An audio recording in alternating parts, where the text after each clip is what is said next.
फ्रांसीसी सदर को उसके अपने ही मुल्क में थप्पड़ रसीद।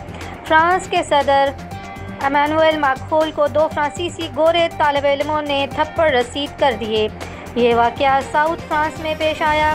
पुलिस ने दोनों अफराद को गिरफ्तार कर लिया है और उनसे पूछताछ की जा रही है।